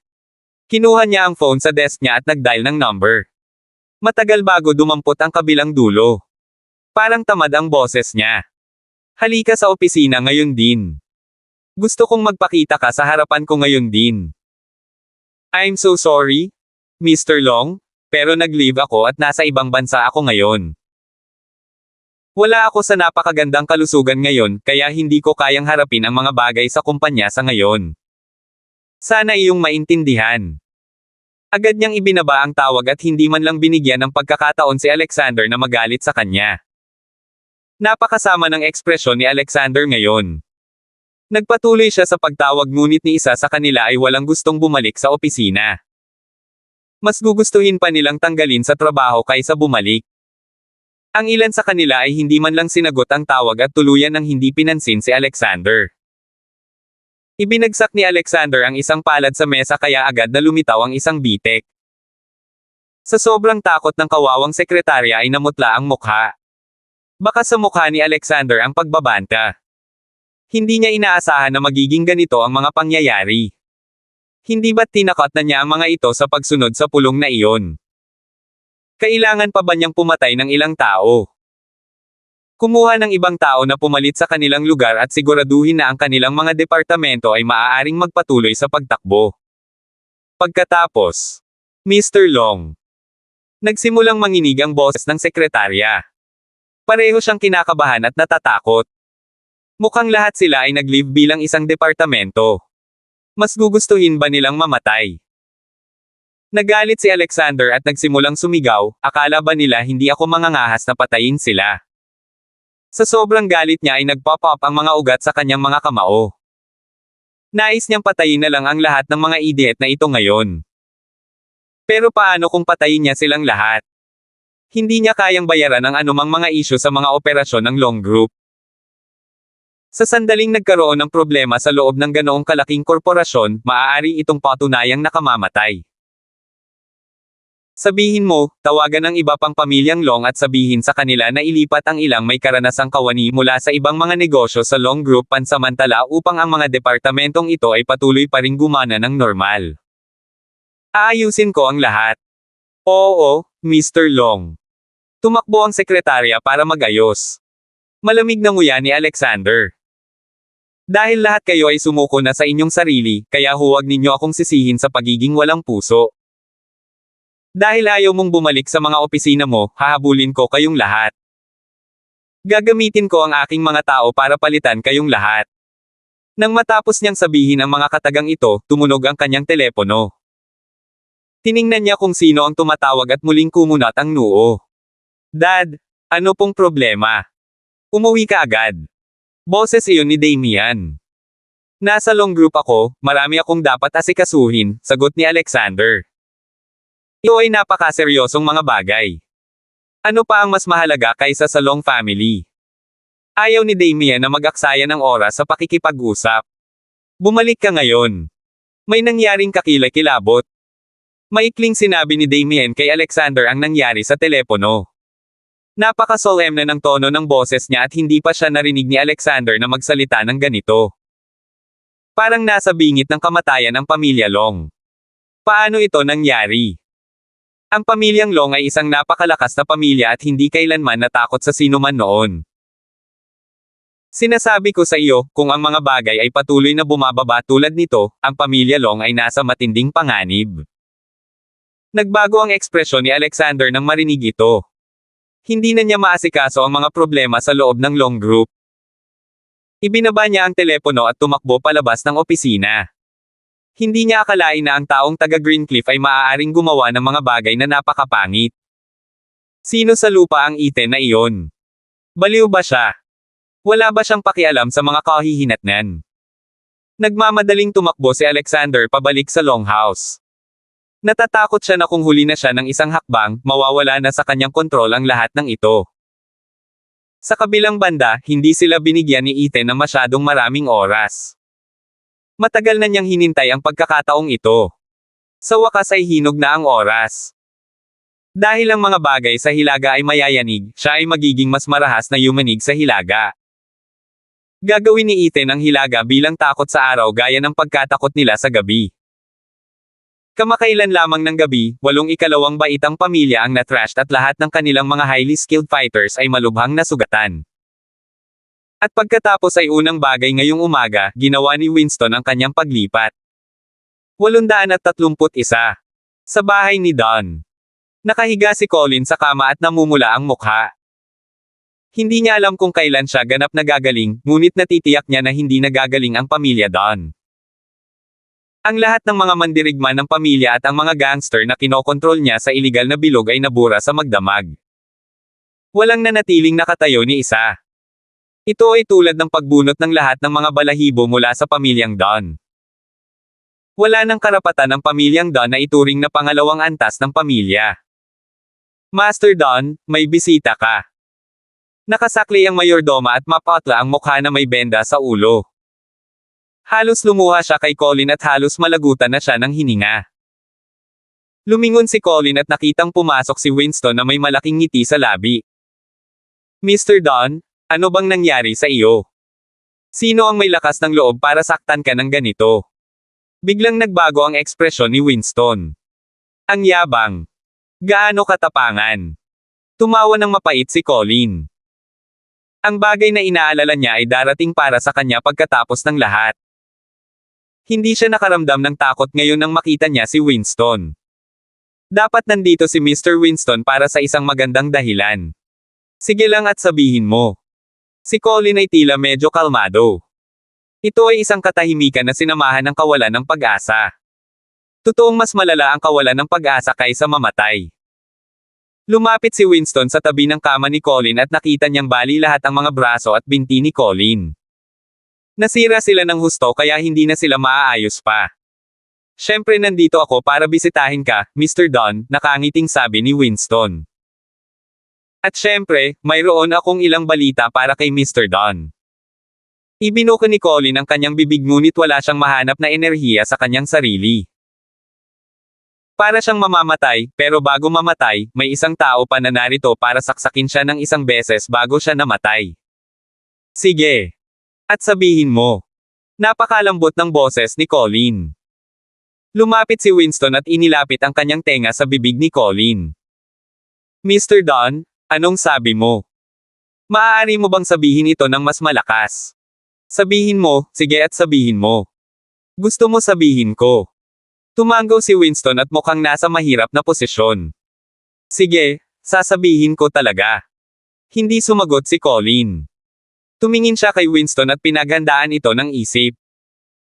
Naimbestigahan ko na ang lahat ng mga bagay na lihim na kinasangkutan ng pamilya Don at mayroon kaming lahat ng ebidensya. Kaya't ang parusa na kailangang harapin ng iyong pamilya ay napagdesisyonan na. May ngiti pa rin si Winston sa mukha at palihim na bumulong, ako ang nagayos ng lahat ng ito. Pagkatapos ay umubo siya at malakas na sinabi, ang lahat ng mga ari-arian ng pamilya Don ay kukumpiskahin. Lahat ng may kasalanan ay ibibigay sa korte para litisin. Kahit mentally prepared si Colin para dito, nagsimula siyang manginig ng marahas nang marinig ang sinabi ni Winston. Gusto niyang umupo pero hindi makagalaw ang mga paa niya. Pumitik na lang siya para ipahayag ang sama ng loob at galit. Bumaling sa kanya si Winston. Ito ay paghihiganti. Mr. Don, anong problema? Tanong ni Winston na may pagtataka sa mukha. Masama ba ang pakiramdam mo? Kailangan kong tumawag ng doktor dito. Oh wait, I don't think I can. Tinampal ni Winston ang kanyang noo. Tama, muntik ko nang makalimutan. Colin. Biglang naging matigas ang boses ni Winston. Bilang pinuno ng pamilyang Don, nasangkot ka sa iba't ibang mga krimen at nagplano laban sa iba para sa iyong sariling kapakanan, at nilamon ng maraming mga ari-arian na hindi sa iyo. Ngayong nalaman na ang lahat, sasailalim ka sa pagsisiyasat at walang sino man ang papayagang makakita sa iyo bago matapos ang investigasyon. Kasama dyan ang doktor. Sumigaw si Winston at winagayway ang kamay. Agad namang pumasok ang ilan sa kanyang mga tauhan at binuhat si Colin palabas. Ang kanilang mga galaw ay nagpulala sa mga sugat ni Colin, kaya nagsimula siyang humirit sa sakit na para siyang isang baboy na kinakatay. Tumigil ka. Ibaba mo ako. Ang sakit ay pinapatay si Colin, ngunit walang sino man ang gagawa ng anuman nang walang utos mula kay Winston. Hinayaan nila siyang magpatuloy sa pagsigaw sa matinding sakit. Tumigil ka ba noong sinaktan mo ang mga inosenteng partido? Napangisi si Winston. Ako na mismo ang pumatay sa'yo kung kaya ko. Ikaw. You little be asterisk starred. Malakas na nagmura si Colin. Sino ka sa lupa? Ang lakas ng loob mong ipahiya ako ng ganito. How dare you humihiyate the Don family? Gusto mong malaman. Lumapit si Winston at tumingin kay Colin. Wala siyang pinigilan. Hindi mo ba alam kung sino ang nasaktan mo kamakailan? Akala mo ba ang isang langgam na tulad mo ay kayang saktan ang pamilya Long? Humph! Alisin mo siya. 832. Sumigaw si Colin sa boses na puno ng galit at pagpatay, ang mahabang pamilya. Ito talaga ang Long family. Masyadong mapagmataas at masyadong mayabang ang Long family sa pagkakataong ito. Gusto kong mamatay kayong lahat ng kakilakilabot. Grabe! Ang mayordomo at lahat ng iba pa sa sambahayan ng Don ay pawang mapatla sa mukha at nasa bingit ng pagbagsak.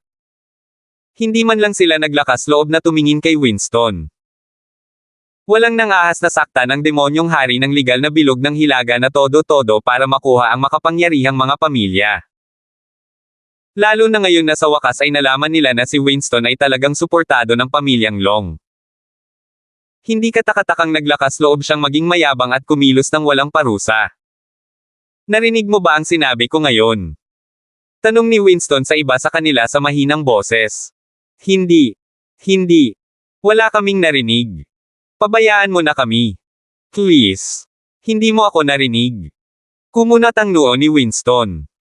Malakas akong nagsalita at wala ni isa sa inyo ang nakarinig. Nakakalungkot iyon. Lahat sila ay malapit ng umiyak. Hindi talaga nila maintindihan ang ugali ni Winston. Sabi ko, nasaktan ng pamilya Don ang pamilyang Long, kaya deserve nilang mamatay. Nakuha ko na. Oo, nakuha namin ito, sagot ng lahat na kinakabahan. Hindi nila alam kung ano ang mangyayari kung sumagot din sila ng ganito. Napakagaling. Hindi na nagabalang magsalita pa si Winston. Kinawian niya ang kamay, let's go. Susunod na pamilya. Kinaumagahan ay binisita niya ang lahat ng 8 pamilyang napinsala ng husto noong nakaraang gabi. Ang mga legal na negosyo ng lahat ng 8 pamilyang ito ay ganap na nawasak at ang kanilang pagkabigo ay nauwi sa kawalan ng pag-asa. Si Ethan ay sumalakay mula sa magkabilang panig upang ang mga makapangyarihang pamilya na gumawa ng napakaraming kasamaan ng palihim sa lahat ng mga taon na ito ay ganap na mawala sa hilaga. At ang lahat ng ito ay mabibilang sa Long family. 8 makapangyarihang pamilya ang ganap na nalipol mula sa hilaga sa wala pang isang araw. Talagang ikinagulat nito ang hilaga. Higit pa riyan, ang mga dumaan sa mga pamilyang ito ay lahat ay nagsabi na sila ay mula sa pamilyang Long. Kaya malinaw sa iba na gumaganti ang pamilya Long at aalisin nila ang anumang banta sa Long Group anuman ang gastos. Biglang naramdaman ng bawat makapangyarihang pamilya na nasa panganib sila. Hindi lang iyon ang mga taong may bahagi sa Long Group. Maging ang mga walang kinalaman sa Long Group ay nakaramdam din ng kaba at pagkabalisa. Kung ang isang napakalakas na pamilya ay nagpasya na alisin ang lahat ng mga banta sa sarili nito, walang sino man ang makakapagsabi na sila ay isang tagamasid lamang para sigurado. Nagsimulang tumaas ang galit sa mga makapangyarihang pamilya. Nagsimula silang lahat na maramdaman na ang pamilya Long ay lumayo na at naging masyadong mayabang at masyadong dominanti. Ang lumalalang galit ay naging dahilan upang ang ilang makapangyarihang pamilya ay lihim na magsalita sa isa't isa at nagsimulang magsanib puwersa. Nagsimula silang mag-isip at mag-usap ng paraan para makabalik sa pamilyang Long. Pero mas relax pa si Ethan kaysa dati. Nakahiga siya sa sofa at nakapatong ang ulo sa kondongan ni Diane. Ito ang buhay na gusto niya. Kumain ka ng isa pa, binalatan ni Diane ang isang ubas at inilagay ito sa bibig ni Ethan habang nakatingin ito sa kanya. Sige, tapos na ang lahat.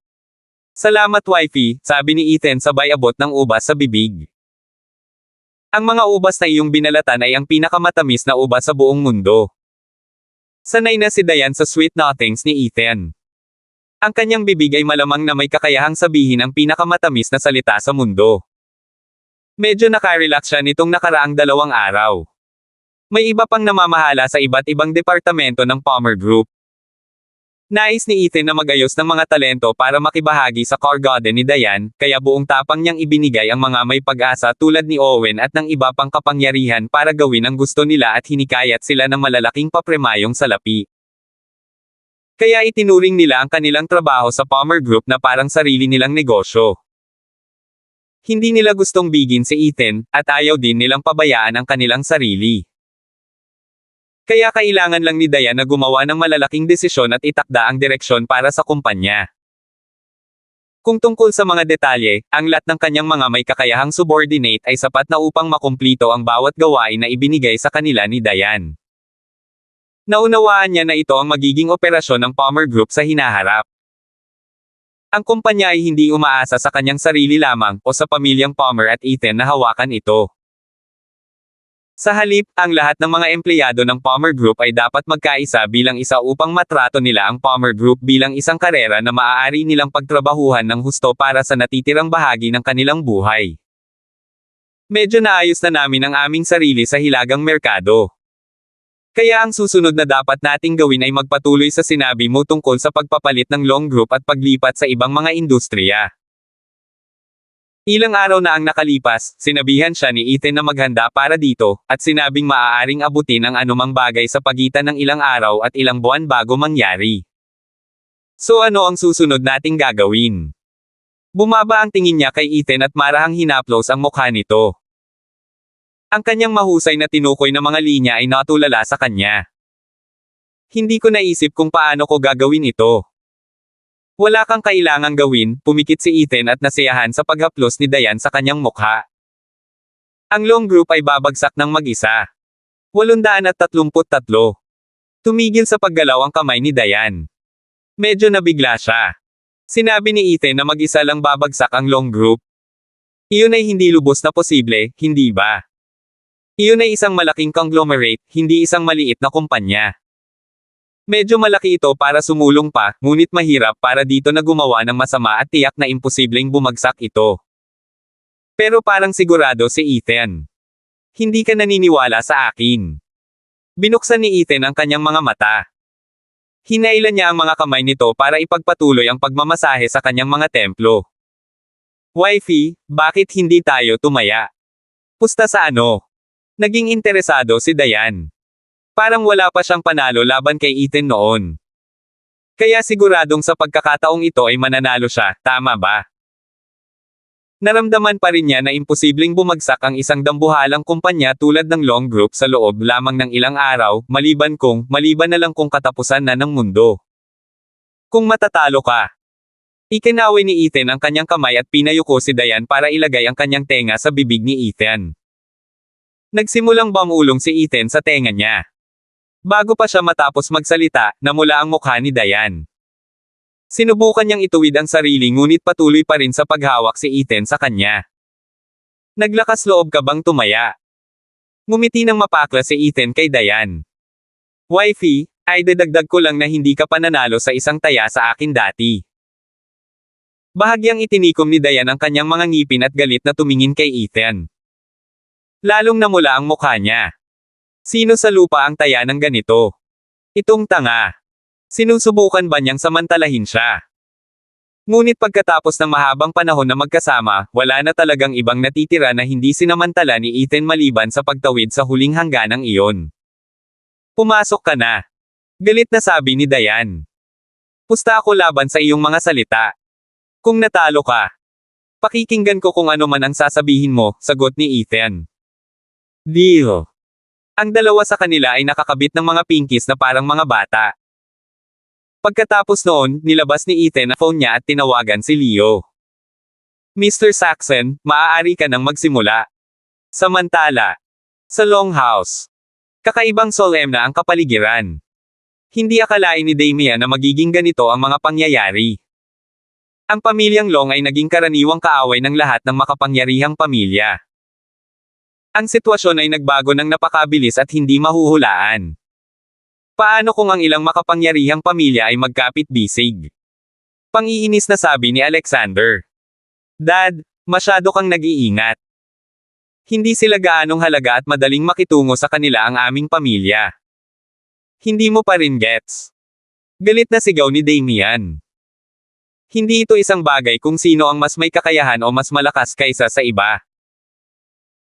Ang problema ay ang pamilyang Long ay naging kasangkapan sa dalawang partido na naglalaro ng larong ito ng chess sa Hilaga. Hindi mo ba nakikita? Sisirain nila ang Long family. Napakalungkot ng ekspresyon ni Damian. Sa palagay mo ba ay talagang hindi nagre-react dito ang pamilya Biggs, pamilya Snow at pamilya ng Hunt? Sila ay nanunood at naghihintay para sa pagkakataong ito. Nakuha mo ba? Kumunat ang noo ni Alexander. Hindi niya nagustuhan ang reaksyon ni Damian. Paano kung sinubukan ng isang grupo ng mga makapangyarihang pamilya na makipagtulungan laban sa kanila? Hindi na niya kailangan ang Long family para suportahan siya. Si Alexander lang ang kayang patayin silang lahat. Kapag pinagsama nila ang kanilang kapangyarihan, ang pamilyang Long ay magiging isa target board na aatakehin ng lahat ng sama-sama. Hindi papalampasan ng pamilya Biggs, Snow family at Hunt family ang pagkakataong ito. Walang makapangyarihang pamilya sa Hilaga ang magsasapanganib ng kanilang buhay upang iligtas ang isa pa. Ngunit si Damian ay nakakita ng higit pa sa kanyang patas na bahagi ng mga taong higit na natutuwa sa pagkaladkad ng isa pa pababa. Ang aking mga impormante sa loob ng pamilya Biggs at ang pamilya ng Snow ay pinapanood pa rin sila at hindi sila nagulat ng anumang kaina-hinalang nangyayari, sabi ni Alexander. Ngunit ang itinanim ko sa pamilya ng Hunt ay nawala. Lumalim ang kanyang tingin. Siya ay higit na maingat sa pamilya ng Hunt kaysa sa iba pang dalawang pinakamakapangyarihang pamilya. Palaging nadama ni Alexander na may iba pang intensyon si Thomas nang pakasalan niya ang pangalawang anak na babae ng pamilya Snow at pinatibay ang posisyon ng pamilya Hunt bilang isa sa pinakamakapangyarihang pamilya. Si Thomas ay palaging mukhang hindi siya isang ambisyosong tao, ngunit kumbinsido si Alexander na itinatago lamang niya ang kanyang tunay na potensyal. Pinaghihinalaan mo ang pamilya ng Hunt. Hindi ba sila kaina-hinala? Napangisi si Alexander. Ang lalaking kumokontrol sa Greencliff ay isang Hunt, at sigurado ako na konektado siya sa pamilyang Hunt. Pero sabi ni Angelica, the last time na nakita siya ni Angelica was 15 years ago, at pinalayas siya ng bahay after that. Paano mo inaasahan na maaalala siya ni Angelica? Lalong lumalim ang tingin ni Alexander. Dad, huwag mong kalimutan, dahil pinagtaksilan mo si Thomas noon, kaya 834. Tumahimik ka. Mabangis na sigaw ni Damian nang biglang nagbago ang ekspresyon niya. Ang kanyang tingin ay napuno na ngayon ng pagpatay at tila makamandag na ahas. Maging si Alexander ay nakaramdam ng panginginig ng kanyang katawan at hindi siya nang ahas na magpatuloy. Napakatotoo ng masasamang hanging mamamatay tao na iyon kaya naramdaman ni Alexander ang presyon sa kanyang puso. Kahit na siya ay isang aggressive character sa kanyang sarili, para sa sandaling iyon, pakiramdam niya ay maaaring bigla siyang patayin ni Damian. Hindi pa niya nakitang ganito ang ugali ni Damian. Wala siyang masabi tungkol sa nangyari noon. Hindi na muling gustong banggitin ito ni Damien at tumanggi rin siyang banggitin ito ng sinuman. I'm warning you, huwag kang magsasabi ng ganyan sa iba, lalo na hindi sa harap ni Angelica. Kung hindi, kahit na ikaw ang aking sariling anak, papatayin kita. Ang karaniwang magiliw na pag-uugali ni Damien ay biglang nagbago sa isang galit na leon. Siya ngayon ay naglalabas ng nakakatakot na hangin sa paligid niya. Yes, Dad, nakuha ko na. Tumanggaw si Alexander at hindi nang ahas na talakayin ang parehong paksa. Galit na galit ngayon si Damien na baka hindi niya namalaya na binigay na niya ang sarili niya. Kung ang kaharap niya ay hindi niya sariling anak, hindi niya iiwang buhay ang sinuman sa silid. Sige ngayon, babantayan ko iyong mga makapangyarihang pamilya. Alagaan mong mabuti ang Long Group at guraduhing walang masisira sa loob ng kumpanya. Inilayo ni Damien ang pamatay na hangin na pinakawalan niya kanina at mukhang maamo at maayos na naman. Nakuha ko. Nakuha ko. Si Alexander ay may masalimuot na tingin sa kanyang mga mata habang pinagmamasdan si Damien na papalayo. Hindi siya umimik at dumiretso sa kwarto ni Angelica. Si Angelica ay nagpalipis ng huling linggo sa kanyang silid. Ang tanging ginawa niya ay umupo sa isang sulok at mapang-arap na tumingin sa isang tuyong bulaklak na nakalagay sa pagitan ng mga pahina ng isang libro. Young Master Long, bati ng dalawang subordinate sa pintuan. Maaari kayong dalawa na umalis. Pumasok si Alexander sa kwarto. Hindi ka pa rin nakakaayos ng sarili mo. Hindi ito ang unang pagkakataon na nakatakas si Angelica sa isang tangkang pagpatay. Pero hindi pa siya naging ganito dati. May iba din sigurong nangyari para maging ganito ang ugali niya.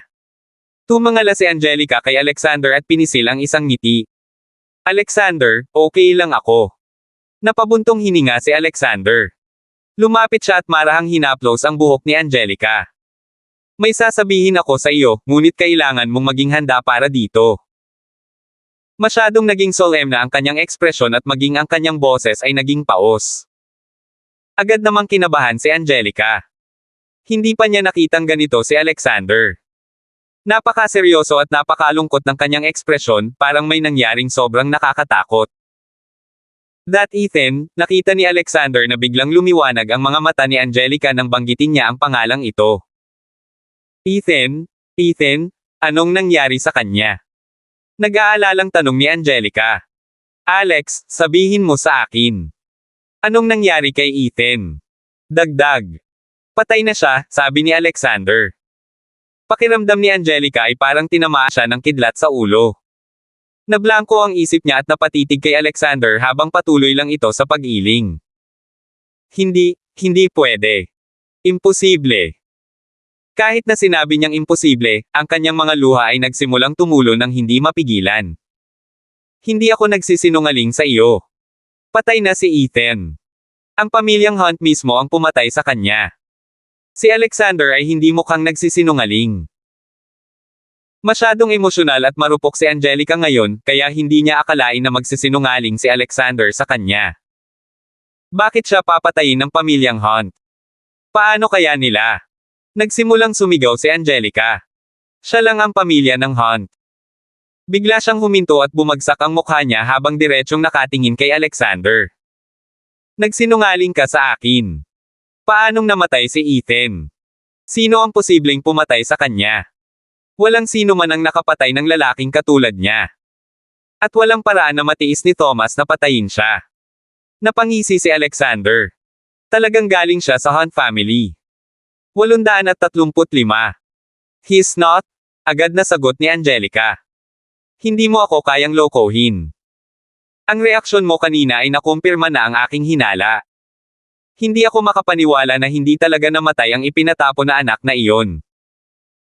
Nahulaan na ni Alexander na tiyak na may kinalaman si Ethan mula sa Greencliff sa pamilya ng Hunt sa Hilaga. Walang ibang paraan na walang sino man ang maaaring maging napakalakas ng ganoon kabilis. Kung wala ang suporta ng pamilyang Hunt, imposibleng lumikha ng isang ipinagbabawal na teritoryo, at tiyak na imposibleng makapasok sa hilaga ng napakalakas. Mukhang ang pamilya Hunt ay nagpaplano sa lahat ng oras na ito upang salakayin ang pamilyang Long. Sinabi kong hindi siya. Nagsimulang sumigaw si Angelica. Hinawakan niya ang kamay ni Alexander. Makinig ka sa akin, hindi siya. Hindi siya. Tama na. Sigaw ni Alexander pabalik sa kanya. Angelica, hanggang kailan mo gustong itago ito sa amin? Dahil itinago mo ang impormasyong ito, ang pamilya Long ay dumanas ng matinding pagkawala, alam mo ba iyon? Kung alam kong mula siya sa pamilya ng Hunt, matagal ko na siyang pinatay. Namumutla ang mukha ni Angelica habang nakatitig kay Alexander. Hindi niya alam kung ano ang ibig niyang sabihin sa mga salitang ito. Hindi ba't ang pamilyang Long at pamilya ng Hunt ay nasa mabuting kalagayan sa lahat ng ito? Noong bata pa siya, napagkasunduan ng kanilang mga magulang na pakasalan niya si Ethan pagkatapos nilang tumanda. Ano ngayon ang sinasabi ni Alexander? Gusto niyang patayin si Ethan. Ang pamilya Hunt ay may sama ng loob sa pamilyang Long. I'm afraid they've been hoping to take revenge all these years, angal ni Alexander. Akala ba nila hindi ko malalaman ang tungkol dito? Hindi ako makapaniwala na ginamit talaga nila ang ipinatapong anak nilang iyon para mag-set up ng ganoong tukana para labanan ang pamilyang Long. Pero sayang, natuklasan ko ang mga plano nila. Tumingin siya kay Angelica at puno ng pagpatay ang mga mata nito. Kalimutan mo na siya. Si Ethan ay magiging isang patay na tao sa anumang oras. Hindi niya pinansin ang mga protesta ni Angelica at lumabas ng kanyang silid. Matapos makuha ang sagot na gusto niya, alam ni Alexander ang susunod na gagawin. Ang buong sitwasyon sa Hilaga ay sa una ay isang gulo, ngunit ngayon ang lahat ay malinaw na bilang araw. Ang nasa likod ng Greencliff ay ang Hunt family. Napakaraming nagawa ni Ethan dahil maghihiganti siya sa pamilyang Long dahil sa pagtataksil sa pamilya ng Hunt noon. Talagang hindi madali para sa isang lalaking itinapon sa isang mayamang pamilya na umabot ng ganito, ngunit kailangan niyang mamatay. Alexander. Alexander. Sinubukan ni Angelica na sundan ang kapatid ngunit pinigilan siya ng mga tauhan nito sa pintuan. Hindi mo siya mapapatay. Hindi ako papayag na patayin mo siya. Alagaan mong mabuti ang young mistress at huwag siyang pabayaan kahit saan. Hindi pinansin ni Alexander ang iyak ni Angelica at nawala sa malayo. Patuloy ang pagpatak ng luha ni Angelica at wala siyang ibang naramdaman kundi gulat at panghihinayang sa kanyang puso. Masyado siyang nabalisa at hindi niya napagtanto kung ano ang nangyayari ng mabilis, kaya ngayon ay nalantad niya ang tunay na pagkatao ni Ethan at inilagay siya sa panganib. She tried hard to dash out of her room pero hinaranggan siya ng mga lalaki at hindi na siya makalabas.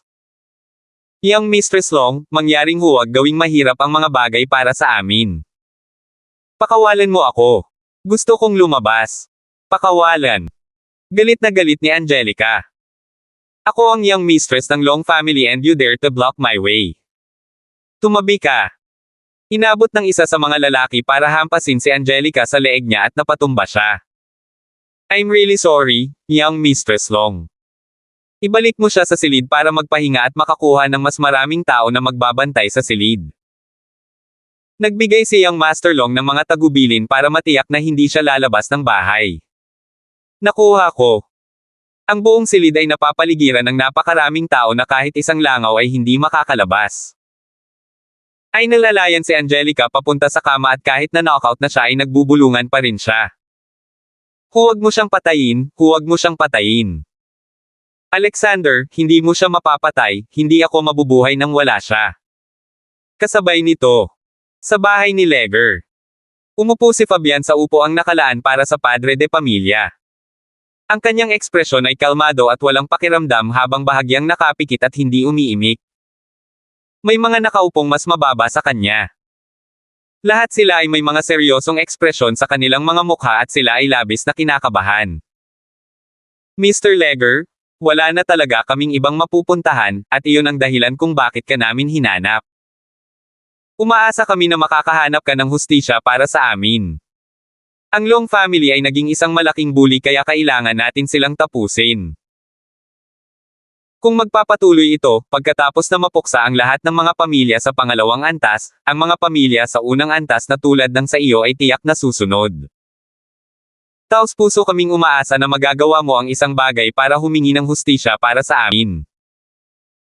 Handa kaming ibigay ang lahat ng mayroon kami at wala kaming pakialam kung magkano ang halaga nito. Handa kaming sumalungat sa Long family ng sama-sama. 836.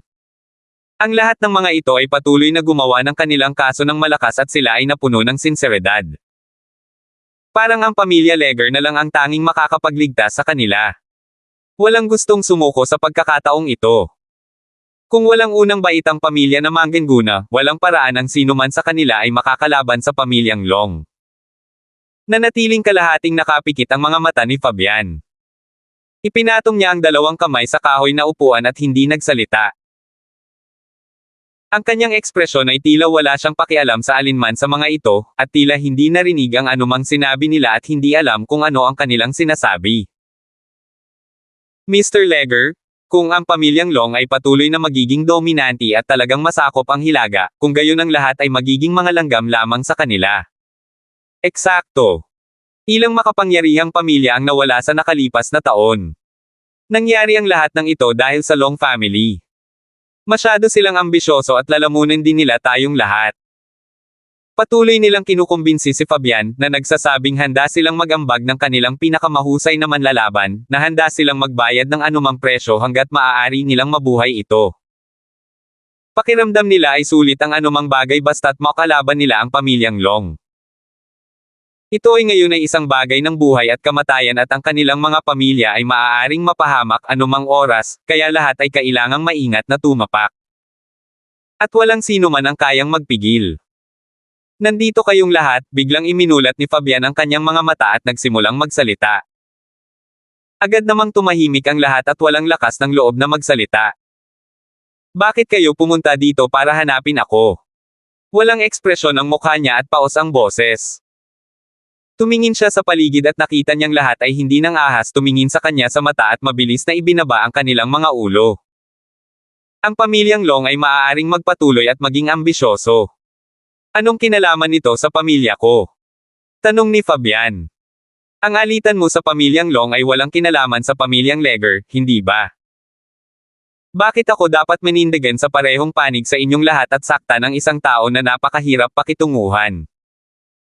Siya ay nagsalita ng napakabagal, ngunit ang bawat salita ay tila malakas na kumatok sa puso ng lahat. Pakiramdam nila ay bumibilis ang kanilang paghinga at maging ang kanilang dugo ay nagsimulang dumaloy ng mas mabilis kaysa dati. Natahimik ang lahat at nagkatinginan, na para bang lahat sila ay naghihintay sa isa sa kanila na magpaliwanag sa sitwasyong ito. Ngunit walang pumayag. Dahil wala sa inyo ang may magandang dahilan para sa akin, please leave, tumayo si Fabian para umalis. Wala siyang masyadong oras na sayangin sa mga taong ito. Mr. Leger. Sa wakas ay hindi na napigilan ng isang tao nang makita niyang papaalis na si Fabian. Mr. Leger, mangyaring maghintay. Kami, may isang taong lihim na nagsabi sa amin na ang pamilya Leger ay may alitan sa pamilyang Long, at ito, kasangkot ang pagpatay sa isa sa mga miyembro ng iyong pamilya. Iyon ang dahilan kung bakit kami nagpunta upang hanapin ka at umaasa kaming sasamahan mo kami sa pag-atake sa pamilyang Long. Tama, lahat tayo ay may buto na dapat piliin kasama ang Long family, para magkapit-bisig at lumaban. Sa pamilya Leger bilang aming pinuno, lahat kami ay makikinig sa iyo. Handang sundin ng pamilya Ro ang pamumuno ng pamilya Leger. Pamilya ko rin. Susundan natin ang pangunguna ng pamilya Leger. Kung kaya nating sirain ang pamilyang Long, susuportahan natin ang pamilya Leger upang palitan ang kanilang posisyon bilang isang napakalakas na pamilya. Sa sandaling magsimula ang isang tao, sumunod ang iba. May lihim na naglabas ng balita sa kanila na si Frank ay pinatay ng pamilya Long. Wala pang nagpahayag sa publiko ng pagkamatay ni Frank, ngunit may ilang nakakaalam tungkol dito. Walang inaasahan na siya ay namatay sa kamay ng pamilyang Long. Paanong maupo si Fabian at hindi maghayganti sa pagpatay sa sariling nakababatang kapatid? Imposibleng magkaisa ang mga makapangyarihang pamilya noong nakaraan dahil ang bawat isa ay may iba't ibang interes at may iba't ibang panig. Ngunit ngayon ang lahat ay nagkaroon ng alitan sa pamilyang Long, kaya kapag may nanguna, lahat ay susunod sa kanya. Bahagyang ipinikit ni Fabian ang kanyang mga mata. May lihim na nagsabi sa kanila. Iniisip niya kung sino kaya ito. Alam talaga ng taong ito na patay na si Frank. Tiniyak ni Fabian na ang impormasyong ito ay pinananatiling classified, kaya kakaunti lang ang makakaalam nito. At mas kaunti pa ang maglalabas ng impormasyong ito. Sinulyapan niya ang mga tao at mahinahong sinabi, ang pamilyang Long ay isang napakalakas na pamilya at marami silang malalakas na manlalaban, at marami silang mga mapagkukunan sa kamay. Mayroon silang mga tao sa parehong legal at iligal na bilog, at magiging mahirap para sa atin na lumaban sa kanila. Sigurado ba kayong lahat na gusto ninyong gumawa ng inisyatiba para salakayin ang pamilyang Long? 837. Kung hindi muna natin sasamantalahin ang pagkakataon, mamamatay tayong lahat. May sumigaw. Pinawi ng Long family ang lahat ng banta sa kanila, hindi mo ba nakikita? Sinasabi mo ba na ang pamilya Leger ay isang banta sa pamilyang Long? Hindi ka ba? Siguradong namatay ang nakababatang kapatid mo sa kamay ng pamilyang Long dahil banta sa kanila ang pamilya Leger. Mr. Leger, kung hindi ka gumanti ngayon, baka direktang atakihin ka ng Long family. Ito ay isang emergency na sitwasyon ngayon. Tama iyan. Mr. Leger, mangyaring pag-isipan itong mabuti. Napapaligiran silang lahat kay Fabian. Sa lahat ng mga unang baitang pamilya, ang pamilyang Leger ay isa sa pinakamakapangyarihan. Hindi sila masyadong malayo sa mga pinakamakapangyarihang pamilya. Kahit na ang pinakabaliw sa kanila, si Frank, ay patay na, ang kanyang kamatayan ang dahilan kung bakit ang pamilya Leger ay handang lumaban sa tabi nila upang talunin ang Long family. Ang pamilyang Long ay talagang hindi marunong magmahal sa iba, panunuya ni Fabian. Dahil gusto ninyong lahat na ako ang manguna, tatanggapin ko ang papel na ito. Maraming salamat, Mr. Leger. Si Mr. Leger ay gumawa ng isang kahangahangang desisyon. Mr. Leger, sa amin, ang iyong pamilya ang pinakakarapat-dapat na maging isang napakalakas na pamilya. Hindi nagbago ang ekspresyon sa mukha ni Fabian kahit na ang lahat ay nagsabi ng napakaraming kagandahan at magalang na salita. Parang wala na siyang ibang ekspresyon. Napakakapangyarihan ng pamilya Long, kaya kailangan mo munang mag-strike para maneg. Ano ang maibibigay ninyong lahat? Mahinahong tanong niya. Kung walang sapat na mandirigma, ang pagtatanggol sa ating sarili ay magiging isang problema, hindi bale ang pag-atake sa Long family.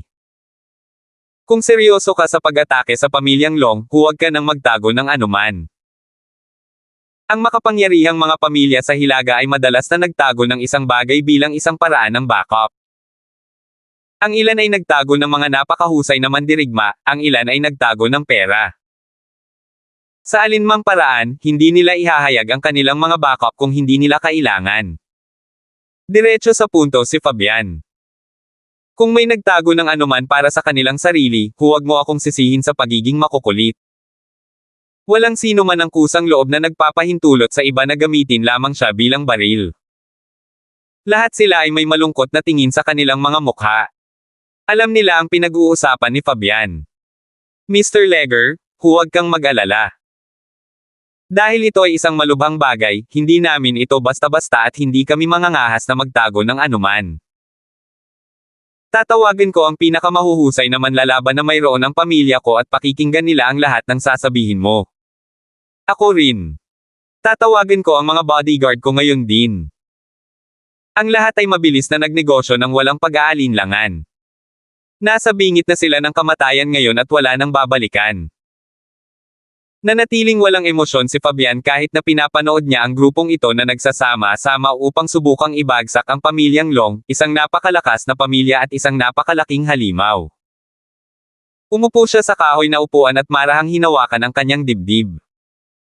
Ang balat doon ay tila tumubo sa kanyang sarili ngayon. Kung pinindot niya ito, may lalabas na dugo. Pero manhid na siya sa sakit. Samantala, sa bahay ng Saxon. Ginoo Hunt, naipadala ko na ang balita at kabuoang 16 na pinuno ng mga makapangyarihang pamilya ang pumunta kay Fabian. Sa palagay ko kahit na hindi nilayon ni Fabian na labanan ang pamilyang Long, kailangan niya ngayon. Umupo lang si Ethan at tumango. Lumalim ang kanyang tingin. Sa pagkakataong ito, ang pamilya Long ay talagang nasa malaking problema at sila ay magdurusa ng matinding pagkalugi. Ginoo Hunt, napakahusay mong laro. Hindi nangahas si Leo na sabihin na ang pamilyang Long ay mawawasak. Kung ang isang napakalakas na pamilya ay madaling masira, hindi na sila magiging napakalakas. Si Ethan ay talagang gumawa ng ilang hindi kapani-paniwalang mga galaw. Nagkakamali ka, umiling si Ethan. Siya ay mahinahon na nagpatuloy, ang isa sa bitag na ito ay sinadya upang patayin ay hindi ang Long family. 838. Nagulat si Leo at hindi maintindihan. Ang buong bagay na ito ay hindi nakatakda para patayin ang pamilyang Long. Ngunit lahat ng ginawa ni Ethan ay parang sinusubukan niyang gawin ang pamilyang Long. Siya ang naging dahilan upang magkaisa ang napakaraming makapangyarihang pamilya at kinaladkad pa ang pamilya Legger sa gulo na ito. Hindi ba ito upang labanan ang Long family? Hindi siya naglakas loob na sabihin na ang mga taong ito ay talagang makakawala sa pamilyang Long para sa kabutihan. Pagkatapos ng lahat, ang pamilyang Long ay hindi isang napakalakas na pamilya para sa wala. Ngunit tiyak na walang problema para sa gayong malaking grupo na magdulot ng malaking pinsala sa pamilyang Long. Ngunit sinasabi na ngayon ni Ethan na ang bitag na ito ay para sa iba. Hindi yung Long family. Sa kasino. Si Leo ay isang matalinong tao ngunit kahit siya ay hindi mo-ari sa pagkakataong ito. Ako. Natawa si Ethan at ginamit ang daliri para ituro ang sarili. Ako ang naghukay ng libingan na ito para sa aking sarili. Lalong naguluhan si Leo. Tinitigan niya si Ethan at hindi niya alam kung lasing ba siya o nagdedeliryo. Kung hindi bakit niya sasabihin ang mga nakakabaliw na bagay na ganoon. Hindi niya makita kung paano nasangkot si Ethan dito. Ito ay malinaw na laban sa Long pamilya. Si Ethan ay nanatili sa likod ng mga eksena sa buong oras at hindi nagpakita kahit isang beses. Paano magiging isang perpektong plano ang bitag sa kanyang sarili? Ginoo. Hunt. Medyo nakaramdam ng takot si Leo. Ang mga salita ni Ethan ay nagparamdam sa kanya na para siyang nakatapak sa isang mahigpit na lubad. At ang mahigpit na lubad na ito ay transparent. Dahil kung hindi ito binanggit ni Ethan, hinding-hindi malalaman ni Leo na ang bitag na ito ay ginawa para kay Ethan mismo. Ay pak ang iyong mga gamit at huwag manatili sa hilaga sa ngayon, kung hindi, siguradong patay ka na. Lalong namutla ang mukha ni Leo sa sinabi ni Ethan. Siya ang nagsabi sa iba tungkol sa pagpatay kay Frank, kaya hindi siya hahayaang mabuhay si Fabian. Masyadong mabilis ang lahat ng nangyayari at nagbabago at nahihirapan si Leo na makahabol. Ano ba talaga ang sinusubukang gawin ni Ethan? Ginoo. Hunt, hindi ako makakaalis ngayon. Agad na umiling si Leo at buong determinadong sinabi, pupunta ako saan ka man pumunta. Gaano man ito kapanganib, susundan ka ng pamilyang Saxon. Hindi masyadong seryoso, iwinagayway ni Ethan ang kanyang mga kamay. Hindi niya napigil ang matawa nang makitang seryoso si Leo. Para silang maghihiwalay ng tuluyan o ano. Gusto ko lang pukawin ang 4 na pinakamakapangyarihang pamilya. Kung gaano karaming tao ang mamamatay. Hindi ko rin alam. Mabuti na lang at walang mga problema sa puso si Leo, kung hindi ay mamamatay siya sa atake sa puso dahil sa mga salitang ito. Pukawin ang 4 na pinakamakapangyarihang pamilya. At hindi niya alam kung ilang tao ang mamamatay dito. At inilatag niya ang magandang bitag na ito para gawin ang sarili niya. Si Leo ay lubos na naguguluhan. Nadama niya na si Ethan ay mula sa isang ganap na naiibang universo sa kanyang sarili. Ang proseso ng pag-iisip at pag-iintindi ni Ethan ay hindi niya mahulaan. Kung may makikita siyang 15 talampakan ang layo, may makikita si Ethan na 70 talampakan ang layo. Hindi. Hindi bababa sa 150 talampakan ang layo. Huminga ng malalim si Leo at pinilit na kumalma. Tahimik niyang sinabi sa sarili na kung magtatrabaho siya para kay Ethan, hindi siya mabigla sa lahat. Tapos, Mr. Hunt, anong kailangan mong gawin ko? Mangolekta ng impormasyon sa lahat ng mga negosyo sa ibang bansa na mayroon ng mga makapangyarihang pamilya sa Hilaga. Lalo na ang mga halos monopolyo at kumukuha ng malaking bahagi ng merkado. Dahan-dahan at maingat na sinabi ni Ethan ang mga salitang ito, na para bang natatakot siya na baka may maalala si Leo. Ang seryosong tono ng boses ni Ethan ay nakatulong kay Leo na maunawaan ng kaunti ang sinusubukang gawin ni Ethan. Ang tubig sa hilaga ay nagulo lahat ngunit ang malalaking isda ay nagtatago pa rin dahil ang pain ay hindi sapat. At ngayon gusto ni Ethan na gumawa ng pain na sapat na nakakaakit para lumitaw ang malalaking isda. Ginawa pa ni Ethan na bahagi ng pain ang apat na pinakamakapangyarihang pamilya. Ito ay isang napakagandang pamamaraan. Pagkatapos mong mangolekta ng lahat ng impormasyon, makikipagtulungan sa iyo si Tom Foster para sa susunod na hakbang.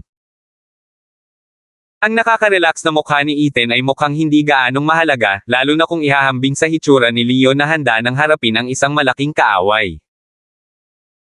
Leo, tingnan mo? Kahit natapos mo nang baligtarin ang buong hilaga o sirain ang apat na pinakamakapangyarihang pamilya, ito ay magiging simula pa lamang. 839. Ito ay lamang ang simula.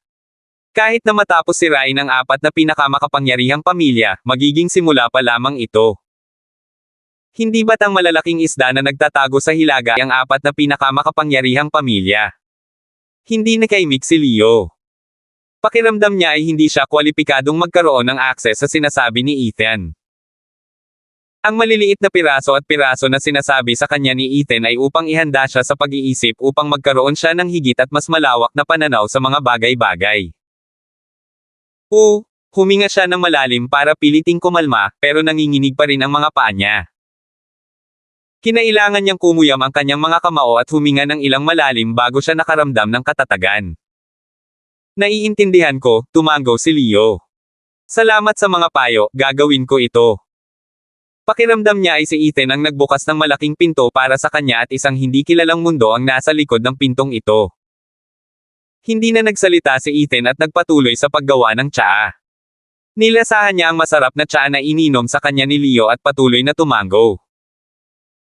Ang sarap nito, malamang magugustuhan ito ni Diane, sabi niya habang nilalagay sa bulsa ang kahon ng mga dahon ng tsaa at nilingan si Leo. Kukunin ko ito, ha? Biglang hindi alam ni Leo kung tatawa o iiyak. Minsan talaga hindi niya alam kung anong klaseng tao si Ethan. Kung minsan ay nagsasabi si Ethan ng mga bagay na nagpapasigla sa lahat, kinakabahan at nasasabik. Napakalakas at dominante ni Ethan kaya ginawa niyang handgun at idolo siya ng lahat ng lalaking nakapaligid sa kanya. Ngunit kung minsan ay para siyang isang ordinaryong tao sa kalye at isang mabait na lalaki na gustong-gustong layawin ang kanyang asawa. Pinagmasdan ni Leo ang pag-ubos ni Ethan sa ginawa niyang tsaa at umalis kasama ang kahon ng mga dahon ng tsaa, excited na ibahagi ito kay Diane. Naramdaman na lang ni Leo na napakagulo ng isip niya. Anino? Sigaw niya pagkatapos huminga ng malalim. Isang anino ang agad na lumabas mula sa dilim. Master Saxon. Humanda ka, aalis tayo kaagad sa norte. Oo, guru. Sagot ni Anino.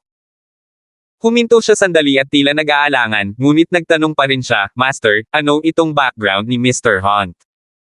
Siya ay hindi ka panipaniwala.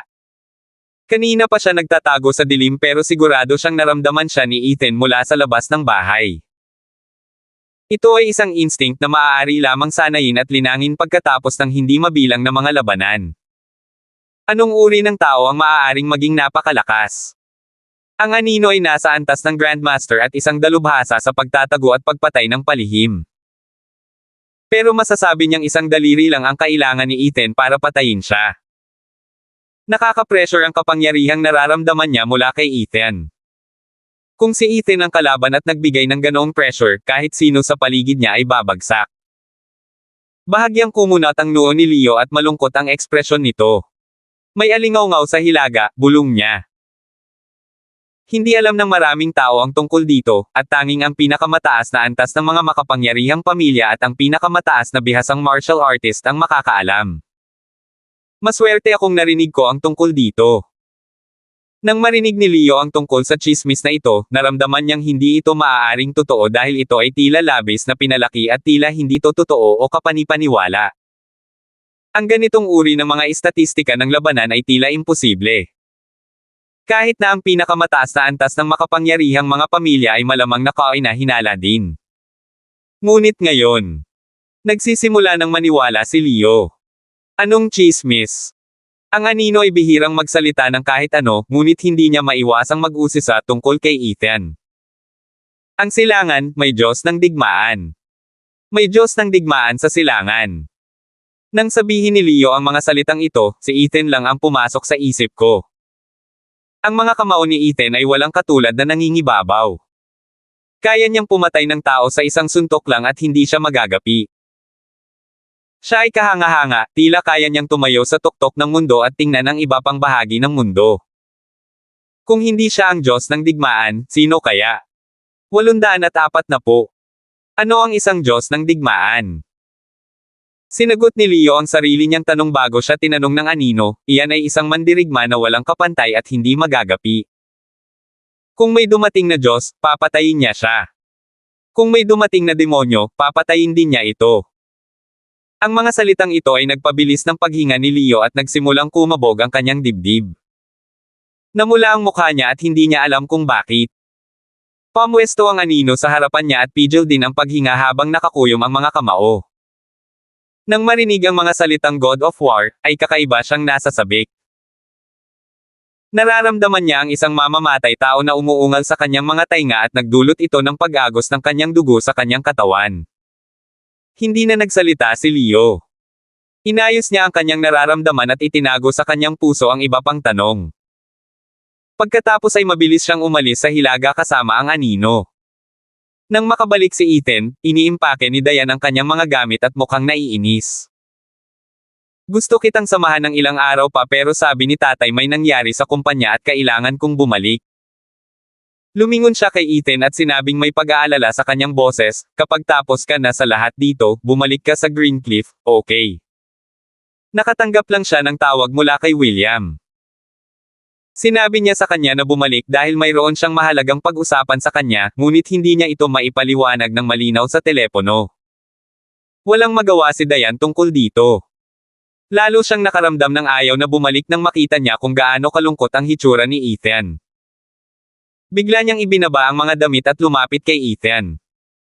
Iniyakap niya ang kanyang mga braso sa leeg nito at sinabi sa malumanay na boses, Ethan, ibibigay ko ang sarili ko sa iyo, okay. Natigilan si Ethan.